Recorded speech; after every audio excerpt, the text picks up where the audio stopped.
La Bible nous enseigne que toute maison est bâtie par quelqu'un, Hébreux 3, verset 4. Mais pour bien bâtir cette maison, il faut se préparer. C'est votre rubrique Instant Famille et nous recevons pour vous le coach, le révérend pasteur Aimé Prudence Dido. Aujourd'hui, nous parlons d'un principe qui fait toute la différence dans le quotidien familial. Il s'agit de apprendre à anticiper. Bonsoir, pasteur. Bonsoir Eunice et bonsoir tous les téléspectateurs. J'espère que vous allez bien. Oui, je rends grâce, je bénis le nom du Seigneur. Apprendre à anticiper, c'est le thème qu'on aborde aujourd'hui. Oui, apprendre à anticiper parce que si déjà dans la cellule familiale, dans la maison de ses parents, on n'apprend pas à anticiper, alors on se retrouve en face de beaucoup de conséquences néfastes. Parce qu'on n'a pas prévu un plan B. On n'a rien prévu parce que apprendre à anticiper, c'est prévoir l'imprévu. C'est se dire, si ce premier plan n'aboutit pas, qu'est-ce qu'il faut faire? Comment est-ce que je vais m'en sortir? Je suis en train de recevoir une formation, j'aurai le diplôme bientôt. Mais si dans ce secteur, on ne me recrute pas, si je ne trouve pas d'emploi, est-ce qu'il faut être un chômeur à vie ou bien qu'est-ce qu'il faut faire? Donc, il faut toujours apprendre à anticiper. Et c'est depuis le bas âge que les parents doivent permettre à leurs enfants d'apprendre à anticiper. Que peut-on donc comprendre par apprendre à anticiper? Apprendre à anticiper, c'est permettre à tous ceux qui nous entourent alors d'avoir toujours un plan B, d'avoir un plan C, d'avoir jusqu'à un plan Z. Peut-être, et si Z finit, pourquoi ne pas avoir un plan A1 pour aller à Z1? Si Z1 finit, pourquoi ne pas venir à un plan A2? Parce que Dieu, même le créateur de l'humain, a toujours eu un plan B et un plan B parfait. Retournons dans le jardin d'Éden où il y avait Adam et Ève.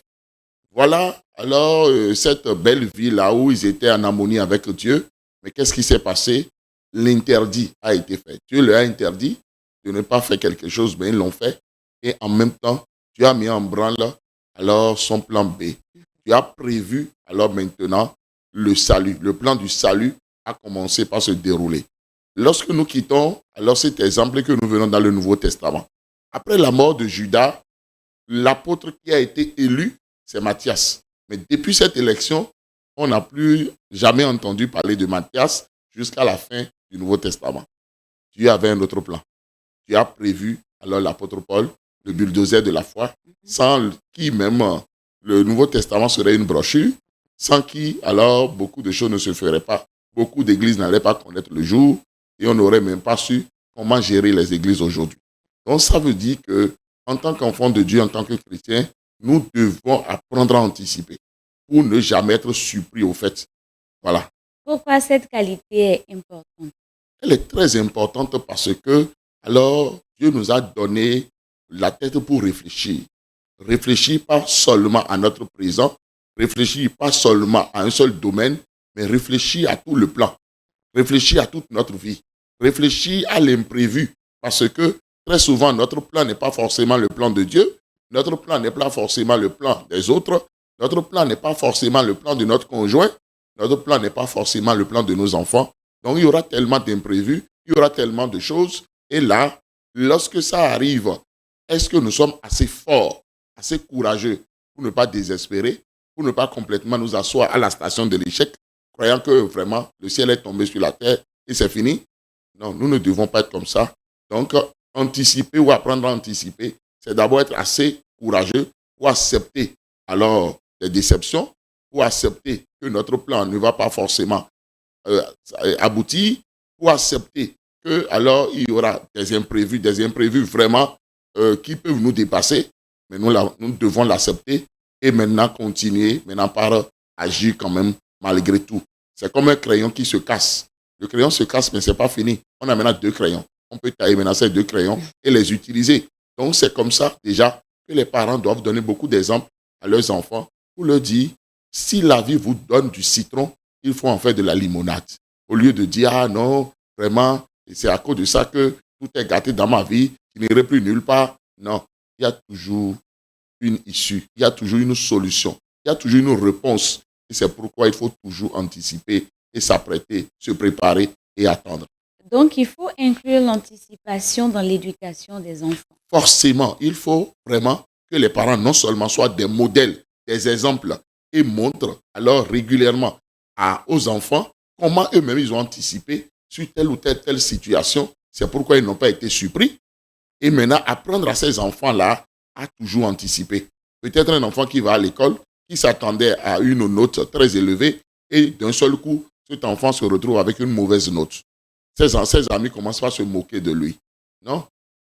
Il faut vraiment que cet enfant-là apprenne à anticiper, soit courageux et se dise, bon, c'est la vie, ça peut arriver comme ça, maintenant, que faut-il faire?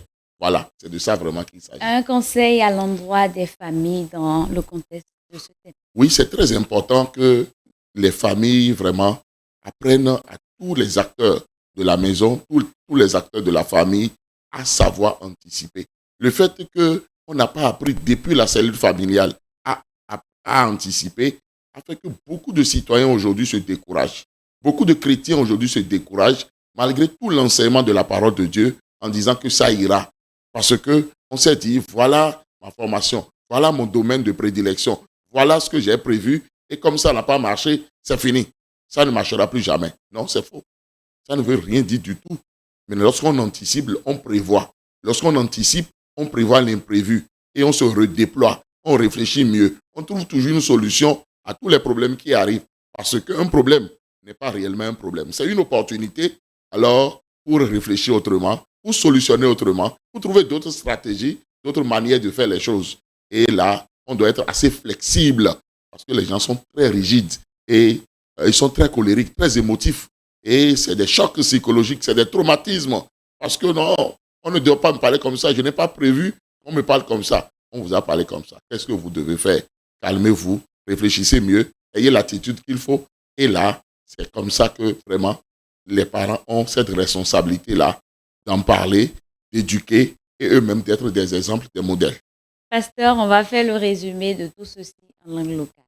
Egbe yo mi do xodo we do de do hwen do mi to le me mi do na kpon vi mi ton le de na wa nugbon lo bo nu do ni wa we lo bo nu ma wa yi di de mbagbon wa lo te we do na do lo ali te nwuli yo ali yo e wa su do mi o tito me de mlo tito me o jejia ne na blogbon awa ka me do na ku me asono ko we na jijan mla ja fi ajika wa ya kabi ne no wa nugbon lo bo na kon de o de le ro biblo me ndo xodo adanpo evukpo de ma wo de so blo chipa ogbon lo den sin chipa ni o loboro poka me we ne le lobo iwa gbetonu ma o de gbetonu ma wa sono po tito me we god ma o so da ye o e je tito me obloji e we ro kon le gan sin tito me obe liana kon de we god we rete e juda kugudo de me vile play de le lobo sokenu Matthias bora ina dio juda sin gbe ne gbe mi so si Matthias sin ko biblo me ma wo do tito me ton devo e we apôtre Paul de yi me de lobo sokena o mu mi ando kumbolo jire do gbe o me bi huido nu wi wa mi to le bi hui me o mi do na klon de nu nze tito me lo nze alie lo ndo kun iji alavo sin we me lo lobo maso amwazoro ni no me ni o me o na si hui me de lobo na jije mo na ja fi ajia ma wo su ali de do mi na hun de vole ina lita me kon na do akon pipan una tun lo jire mi do na ten kon mo na le wa sori vo mi do na lita me kon lobo na si ko levo inu kon mo e do ne igbon ne o meji to le bi do na kon ni o fi etan le lobo na le kon de o dagbe nu vile do na no jije ha vile lobo na kon nu yi ona chleye kon de o vovovo de gbezan ton igbon lo sobo mi ro fi egbe do mi wale de ali lo suo ali lo hun de nu lo igbon le o le mi blogbon ri mo e do na igbon ne. Merci beaucoup, pasteur. Vous avez 15 livres à votre disposition. Vous êtes auteur. Parlez-nous de ces livres. Oui, je suis auteur de 15 livres. Bientôt, d'autres lancements vont venir encore. Au-delà, alors, de ces 15 livres-là, j'ai 20 formations logées sur Telegram, qui sont des formations payantes. Au-delà des audios de formation, il y a des PDF dans ces groupes de formation-là pour renforcer les formations. Mon premier livre du bilan annuel à la planification du nouvel an est aussi en audio et est logé aussi sur Telegram et vous attend. J'ai plus de 200 vidéos sur YouTube. Vous pouvez aller consulter mes vidéos sur YouTube aussi. Et voilà, c'est de ça qu'il s'agit. Laissez-nous vos contacts pour plus d'informations. Oui, je suis d'abord le révérend Tido Prudence, mais je suis psychosociologue de formation. Je suis pasteur Assemblée de Dieu sur le temple d'Agla à Klobé, à Cotonou. Je suis coach, je suis formateur, je suis consultant en développement personnel, en question d'entreprise et en question de famille. Pour me contacter, il suffit seulement de taper le plus 229 01 95 15 67 40 ou le plus 229 01 97 56 63 34. Merci beaucoup, pasteur. On se retrouve très prochainement. Merci. Apprendre à anticiper, c'est le thème que nous avons abordé. En plus de tout ce qui a été dit, j'ajouterai que dans les finances, l'éducation des enfants, l'organisation du foyer ou même la gestion des imprévus, anticiper, c'est se donner la paix.